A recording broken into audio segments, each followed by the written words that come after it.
Buenos días, queridos alumnos. Estamos hoy día viernes 4 de septiembre. Comenzamos el mes de la primavera, terminamos ya esta primera semana y seguimos avanzando, confiando siempre en que ustedes estén cumpliendo con sus tareas. También quisiera comunicarles que los días viernes, los lunes me va a ser imposible, pero quisiera que todos los viernes tengamos una clase en vivo por el Zoom. Para ello voy a pedirles si los alumnos de primer año pudieran formar un grupo de WhatsApp y agregar a sus demás compañeros para poder dar clases así online, eh, en vivo y en directo, ¿no? Ahora espero la respuesta de ustedes mediante mensaje nada más. Mi número ya lo saben, hay algunos padres de familia que saben mi número y el 990 28 6318 para que me agreguen y poder entrar al Zoom. Les estaré eternamente agradecidos. Bien, hoy vamos a hablar de las áreas naturales protegidas o de las áreas naturales protegidas por el Estado o por el gobierno. A ver, ¿nosotros cuidamos el ecosistema? No, no lo cuidamos. Seamos sinceros, botamos una cáscara de plátano donde sea. Si no vemos un tacho de basura, algunos son conscientes, si no ven un tacho de basura, ¿qué hago con la plata de cáscara en el bolsillo? No, la cáscara de plátano en el bolsillo, mejor lo boto, miro disimuladamente y lo boto, dice, ¿no? No está bien. Pero hay otros que habiendo un tacho de basura donde botar, botan donde sea. Otros son recontra conscientes, chapan su bolsita y ahí lo tienen, hasta encontrar un tacho. Y si no hay, en su casa lo botan. Otros guardan su papel de la galleta en su bolsillo. Creo que a veces hoy en día se está creando un poquito más de conciencia, ya que los plásticos no son biodegradables y esto, ¿cómo se llama? Está haciendo que se contamine menos las zonas naturales protegidas, los parques, ¿no? Los parques naturales. Entonces, bien por esas personas, pero mal por aquellas personas. ¿Saben quiénes son los que más contaminan, pero salen a decir, a incluso todavía a poner, a querer dar el ejemplo, a hablar de moral? Son aquellos dueños de las grandes industrias fabricadoras de plástico y de otros desechos, metales, y son los primeros en destruir el ecosistema y sin embargo salen todavía a hablar del cuidado. Nosotros no sabemos cuidar los ecosistemas. ¿Tú cuidas? ¿Yo cuido? Yo también cometo errores, ¿no? A veces de manera consciente e inconsciente votamos. Ahora, si no cuidamos el ecosistema, los que están en peligro, ponemos en peligro a las especies. Se han registrado cerca de 160 especies de mamíferos, 1000 especies de aves, 140 especies de anfibios, ranas, sapos, 50 especies de serpientes, 40 especies de lagartijas, ¿no? 6 especies de tortugas, entre caimanes, 3, 210 especies de peces, ¿no? Se calcula más o menos de 30 millones de especies de insectos. Entonces estamos hablando de 30 millones de insectos, entre mariposas, libélulas, hormigas, ¿no? Se llegan a encontrar en una sola hectárea. Imagínense. En una hectárea se pueden encontrar hasta 250 variedades de árboles.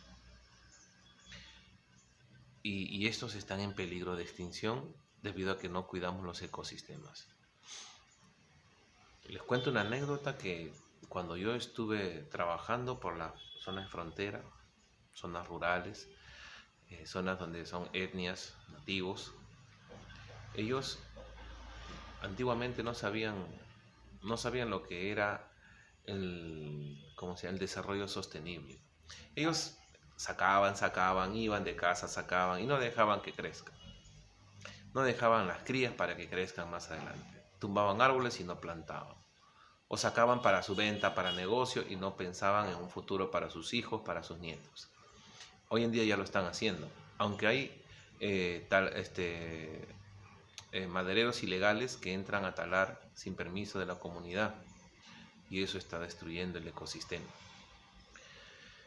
Entonces hay que pensar en el futuro, por eso se llama el desarrollo sostenible. Ahora, estas áreas naturales protegidas por el Estado, ¿qué cosas vienen a hacer? Áreas naturales protegidas por el Estado. ¿Qué cosas son? Son lugares geográficos, ¿ya? Son lugares geográficos ubicados en ciertas zonas destinadas ¿a qué? A conservar ¿a qué? A los animales, a las especies de planta, o sea, a la flora y a la fauna, la cultura, porque esos pueblos nativos que aún se conservan ahí tienen su propia cultura y estamos conservando la cultura, el paisaje, que ahí está la verdadera riqueza de nuestro país, en el paisaje. Antonio Raimondi, cuando dijo el Perú es un mendigo o un mendigo sentado en un banco de oro, no se refería al oro, a la plata, al petróleo que tenemos. Se refería a la riqueza de nuestro paisaje. A eso se refería Antonio Raimondi. La verdadera riqueza está en nuestro paisaje, nuestra biodiversidad. Turistas vienen y se quedan maravillados con los parques nacionales cuando vienen a ver Machu Picchu. Historia. ¿Qué cosa creen que son esos pueblos nativos? Son historia, son cultura. Y eso está desapareciendo lamentablemente. Nuestro querido gobierno y los gobiernos que han pasado detrás no se han preocupado. Se habrán preocupado en una que otra cosita. Lo único que han hecho el gobierno es reprimir y seguir reprimiendo a los nativos, porque dicen que, no quiero ni repetir lo que dijo aquel presidente que ya se suicidó, pero lo voy a decir, que son ciudadanos de segunda, que la selva es de todos los peruanos. Mentira, las selvas son de los que viven allá, los que han crecido allá, los que han resistido, los que todas las noches resisten, piquetes de zancudo en la noche, piquetes de mosquito en la mañana, piquetes de hormiga, a donde van a sacar sus alimentos a la chacra, piquetes de avispa. Todo eso le ha pasado. La selva no es de todos los peruanos, es de los que allá la viven y allá la trabajan y sufren y sufrieron en la época del caucho, cuando los esclavizaron, cuando casi los exterminan los caucheros que vinieron de otros países, y aquí en el gobierno en Lima, porque Lima es el Perú, les dio luz verde para que saquen todo el caucho que pudieron y dejarnos sin caucho. Y eso ha sido así. Hoy en día ya existen las áreas naturales protegidas por el Estado, pero algunas áreas que están prohibidas, donde el hombre, cualquier persona, X persona, puede entrar y sacar, talar árboles, matar animales, cazar, pescar. Ahora están hasta las mismas etnias. A ellos se les ha enseñado a conservar lo que ellos tienen. Se les ha enseñado a conservar y no a depredar, porque ellos también estaban depredando sin darse cuenta. Bien, entonces, un área natural es una zona, son lugares geográficos que se encuentran en distintas partes del Perú, destinados a ¿qué? A conservar la biodiversidad, flora, fauna, cultura, historia en nuestro país. Esos son áreas naturales protegidas. Tenemos, mire, el Perú por el norte tiene límites con Ecuador y Colombia. Por el este tiene límites con Brasil y Bolivia, por el sureste. Por el sur tiene con Chile. Países que tienen historia, países que también tienen biodiversidad. Entonces, ¿qué les digo? Ellos también conservan. ¿Y nosotros por qué no? En cuanto a las áreas naturales, ya les dije qué cosas vienen a hacer. Tenemos áreas naturales de uso directo. Áreas naturales de uso directo. Tenemos las reservas nacionales, reservas paisajísticas, bosques de protección, reservas comunales, cotos de caza y refugios de vida silvestre. Han oído hablar del Manu, del Candamo, del Pacaya Samiria, en Tumbes, los bosques y manglares de Tumbes, y una serie de zonas de reserva que están al cuidado de ¿qué? Del Estado, del gobierno, para evitar su depredación y su extinción. Las reservas nacionales, ¿qué vienen a ser? Reserva Nacional se encarga de, es una entidad que protege la biodiversidad y controlan el uso sostenible de los recursos de flora y fauna. ¿Ya? Obviamente. Por ejemplo, tenemos la Reserva Nacional de Junín, la Reserva Nacional del Pacaya Samiria. Entonces, de eso se encarga una Reserva Nacional, proteger. ¿Ya? ¿Qué cosa? La biodiversidad, flora, fauna, o sea, la vida silvestre.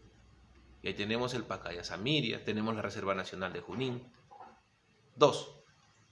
Reservas paisajísticas, paisaje. Ellos conservan la biodiversidad, ¿no? La diversidad biológica. ¿Ya? Conservan la diversidad biológica, cultural y paisajística. La reserva biológica, cultural y paisajística. Se tratan de que no lo destruyan esas zonas, de que no la contaminen, sino qué cosa se va a ver, qué de bonito, qué paisaje bonito se va a ver, ¿no? En ellas existe una relación armoniosa entre el ser humano y la naturaleza.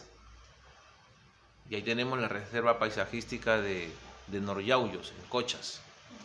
Ahí el ser humano tiene que colaborar en limpiar, en mantener, en conservar esos paisajes tan bonitos. Tenemos los bosques de protección, ¿ya? Los bosques de protección garantizan la conservación de los suelos, ¿ya? El agua en las partes altas de las cuencas, en las riberas de los ríos. ¿Para qué? Para proveer a las poblaciones que están cerca, a las poblaciones aledañas. Allí en Alto Mayo hay uno de esos bosques de protección. Recuerden que los árboles protegen, cuidan, ayudan, colaboran para que el clima, para que se desarrolle un buen clima. Protegen los árboles y cuidan esos bosques de protección. Las reservas comunales. Eso ya es, por ejemplo, cuando habla de comunales se refiere a una comunidad. O sea, conservar la flora y fauna en beneficio de la comunidad, de las poblaciones que viven ahí, de los nativos, ashánicas, machiguengas, quichuas, arabelas, boras, cocamas, matzés y una serie de etnias que existen ahí, los chipivos y todos ellos. Entonces, esos son reservas comunales, ¿ya? Conservar la flora y fauna en beneficio de ellos, porque ellos viven de eso, ellos viven de la pesca, de la cacería, de sus chacras, yuca, sacan frutas que crecen ahí, aguaje, piña, la yuca que abunda bastante, caña de azúcar, sachapapa, viven de sus cultivos, de lo que ellos siembran, y por eso son esas reservas comunales. Nadie puede entrar ahí, ¿ya? Ellos pueden sacar incluso madera para su uso, pero siempre con cierto control para no depredar sus bosques que tienen. Pueden sacar unas 20, 30 trozas de madera con ya un previo permiso, ¿no?, del CERNAM. Entonces ellos pueden vender para su uso sostenible, para que ellos puedan vivir, porque viven de ello. Eso se llama reservas comunales. Ellos son responsables de cuidar y nadie puede ingresar a su zona si no es con permiso de ellos. Si no, chapan ahí y ¡sac!, te meten un flechazo, un dardo ahí, un dardo venenoso, ahí queda, tieso, como zancudo fumigado cae, comienzas a temblar. Y ellos tienen derecho de defender. Los cotos de caza. Los cotos de caza conservan también la flora y fauna en beneficio de las poblaciones nativas, ¿ya? Pueden comercializar sus recursos, ¿qué estoy hablando? Permiten la caza deportiva. Los cotos de caza permiten la caza deportiva. Aunque bueno, yo no estoy de acuerdo con eso, pero dice que permiten la caza deportiva, o sea, matar animales, que tendrían que matar animales que están sobrando, que están en exceso, que permiten un desequilibrio, serían depredadores en este caso, animales predadores, para poder equilibrar el ecosistema, por eso se le llaman cotos de caza, ¿no? Para fomentar el turismo aficionado, ¿no? Pueden ser cazas, armar trampas, cazarlos y tener así, pero no matarlos de repente, sino soltarlos después. O dispararle tranquilizantes para que, ¿no? Dejarlos dormidos y luego de esa manera, o como le digo, matar animales depredadores que están en exceso, que están acabando con los animales primarios, con los consumidores primarios. Eso, de esa manera yo puedo entenderlo. ¿Ya? Tenemos los refugios de vida silvestre. ¿Qué son los refugios de vida silvestre? Los refugios de vida silvestre, ya se habla de animales, de especies que viven ahí. Ellos se encargan de conservar, o sea, mantienen el ecosistema. Mantienen el ecosistema. ¿Ya? A eso sí. No se puede entrar ahí para comercializar, o sea, no se puede extraer especies de animales o plantas para comercializar. Está prohibido, ¿ya? Está prohibido. Y de cacería está prohibido. Ahí sí se llama refugios de vida silvestre. Los pantanos de villa, pues, por ejemplo. Ahí no puedes ir a cazar pajaritos, no puedes ir a pescar. Hay peces, si no, no hubieran tantas clases de aves que van. Hay, pero no puedes ir. No se puede ir. Ahora, tenemos, por otro lado, a ver si me permiten colocar un poquito más acá. Tenemos aquí las áreas naturales de uso indirecto. Las áreas naturales de uso indirecto, ahí tenemos a los parques nacionales. Los parques nacionales protegen muestras de ecosistemas. No estoy diciendo ecología, la ecología es una ciencia. Muestras de ecosistemas, los parques nacionales, ¿ya? Protegen la biodiversidad biológica y cultural. Protegen, evitan la falta de, evitan la sobreexplotación, ¿no? Evitan la explotación de los recursos naturales. El Manu, por ejemplo. O sea, esos parques nacionales ya no protegen una área determinada, sino todo un ecosistema completo, más grande. ¿Me dejo entender? Y ellos ahí están, ahí también hay gente nativa. Ahí hay gente nativa viviendo. Los maxiguengas. Ahí viven. Los ayáningas. Los aguajún, guambisa, guaruna. Entonces, son zonas donde viven ciertas comunidades nativas. Están protegidas, amparadas por el Estado. Los santuarios nacionales. Un santuario, dice, ay Dios mío, me comí la A.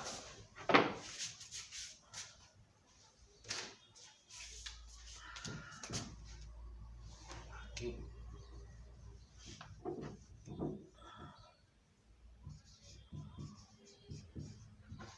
Ahí está. Tengo hambre, no he desayunado. Los santuarios nacionales. Los santuarios nacionales conservan el hábitat de una especie. Por ejemplo, una especie que es de interés científico, de investigación, también que es de interés cultural. Esos son los santuarios nacionales. Especies que están ya, especies raras, especies en peligro de extinción, pues se llaman santuarios. Ese es como un templo. Nadie puede entrar, salvo científicos, investigadores, previa autorización, para investigar, nada más. ¿Ya? Ahí no entran a cazar nada, solamente para investigar. Esas son especies más cuidadas todavía. Los santuarios históricos. Tenemos a Machu Picchu. ¿Por qué? Porque, bueno, en Machu Picchu no hay diversidad animales y plantas. Si ustedes ven, Machu Picchu está en la cima de unas montañas. Entonces, lo preservan ¿por qué? ¿Por qué lo cuidan? Porque ahí acontecieron hechos históricos, pues, ¿no? Era un templo, o sea, era una ciudadela arriba, tiene historia, cómo lo construyeron, ¿no? Sus restos arqueológicos, solidez, sencillez y simetría, esa era su ley de ellos, y construían precisos sus construcciones. No se sabe cómo lo hicieron, pero lo hicieron. Guarda historia, pues se llaman santuario, ¿no? Y hay restos arqueológicos, ahí se han encontrado, tienen pasajes que algunos han sido clausurados, sellados, porque entrabas por un lado, salías por otro lado, otros entraban y nunca más salieron y se perdieron. Tiene su misterio, Machu Picchu guarda su misterio. Es un santuario histórico porque guarda mucha historia, cultura. Y tenemos por último las áreas de estudio en zonas reservadas. ¿Ya? Las zonas reservadas protegen de manera estricta, muy estricta y transitoria áreas que reúnen condiciones para ser catalogadas como áreas naturales protegidas. O sea, están estudiando ciertas áreas, ¿no? Están siendo estudiadas estrictamente para que sean también protegidas. En el Perú no solamente hay las que he mencionado, hay un montón de áreas que necesitan protección y que debido a la tala ilegal, debido al comercio, al comercio, a la cacería ilegal, tala ilegal, cacería ilegal y la minería ilegal e informal, están destruyendo, ya no respetan las zonas reservadas, están invadiendo. ¿Por qué? Porque el oro, pues, es como la droga. Y no les interesa. Gente de mal vivir, gente delincuente, matan. El gobernador regional que está de ese entonces, ya sea en Madre de Dios, están coludidos, la fiscalía, los jueces, la policía no puede hacer nada, por más que quisieran. Así manden al ejército, les quitan sus dragas, los destruyen y vuelven a empezar. Son los peores parásitos que han existido en el Perú. Son los peores parásitos porque trae prostitución infantil. Y el gobierno, bien gracias, ¿ah? Y hay congresistas que, solventados por estos mineros ilegales, porque les pagan su campaña para que no saquen ninguna ley en contra de la minería ilegal, sino para que se queden callados y los beneficien.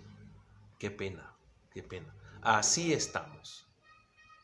Bueno, no sigo más. Hasta aquí hemos llegado con la clase. Chicos, por favor, para seguir en vivo, Dios los bendiga mucho. Quedamos hasta acá y hasta la próxima, el día lunes. Nos vemos. Un abrazo. Dios los bendiga. Cuídense, quédense en casa. Chao.